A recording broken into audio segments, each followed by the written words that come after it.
로마서 9장 10절.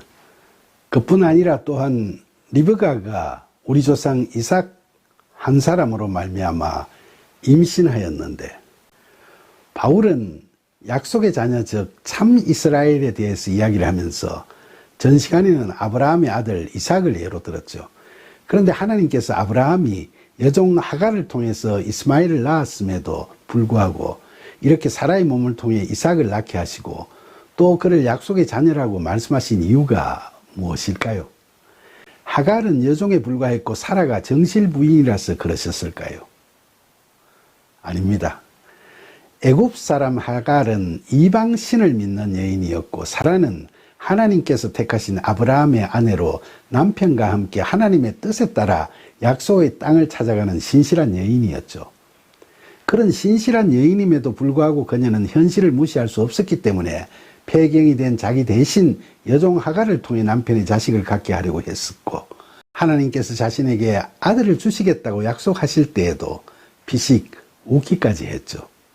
그러나 하나님께서 중심을 보시고 택하신 그녀는 결국 하나님의 말씀을 믿고 아브라함과 함께 아들 이삭을 낳게 됐죠.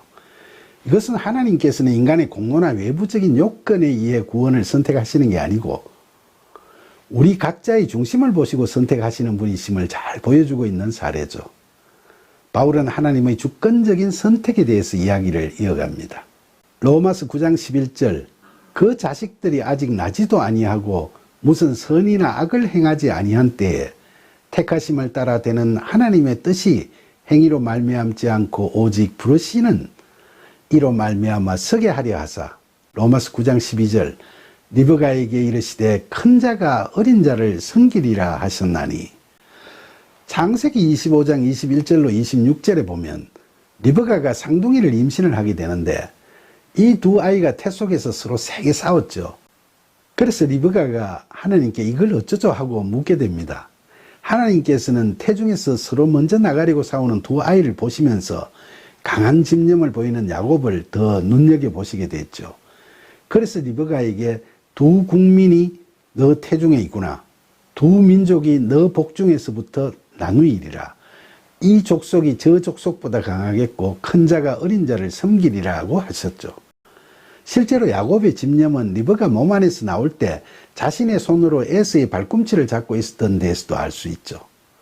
야곱이 이런 집념은 훗날 야복강 나루에서 밤새도록 하나님과 씨름하며 하나님의 축복을 얻으려고 몸부림치던 그때에도 잘 보여주고 있죠. 그런 야곱의 중심을 보시고 하나님께서는 그를 이스라엘이라고 부르시고 이스라엘 백성의 조상이 되게 하셨지 않습니까?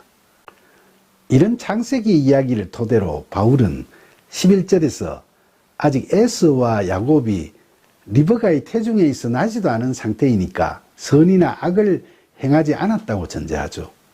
그런 이런 때에 택하심을 따라 되는 하나님의 뜻이 행위로 말미암지 않고 오직 부르시는 이로 말미암아 서게 하려고 하셨다고 이야기하는 거죠.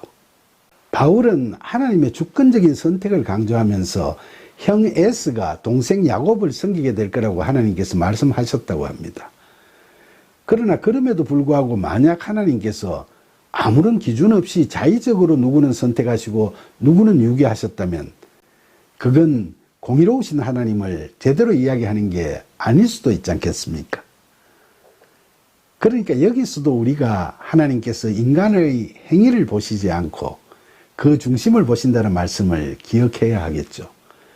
인간 개개인이 각자 그런 중심을 보이는 것 자체도 다 우리를 만드신 하나님의 주권적인 섭리의 결과이겠지만 그래도 하나님께서는 하나님의 뜻에 따라 이 땅에 온 우리를 그 중심을 보시면서 확인하시고 택하시죠.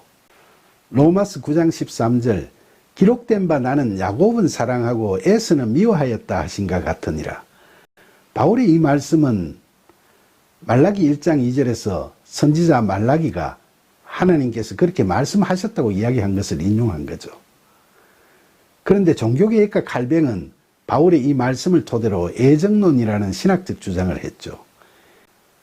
하지만 바울의 이 말씀에 대한 해석은 칼뱅의 주장처럼 그런 애정론을 이야기한 거로 보기보다는 하나님의 주권적 선택과 하나님의 공의로우심을 동시에 충족시킬 수 있는 해석을 하는 게 더 합리적일 겁니다.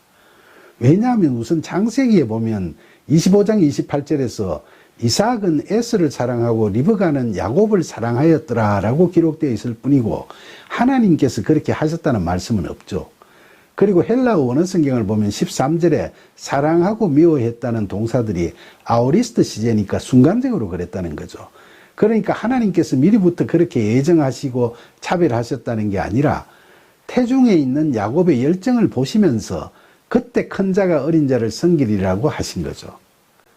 그러니까 바울은 하나님께서 유대인들의 조상들을 이처럼 하나님의 절대적 주권과 공의로우심을 근거로 해서 선택하셨음을 이야기하면서 로마 교회의 유대인 교인들에게 하나님께서는 육신의 자손인 그들 중에서도 약속의 자녀들을 선택하시는 데 있어서는 항상 그들의 중심을 보실 거라는 사실을 강조하고 싶었던 것 같습니다.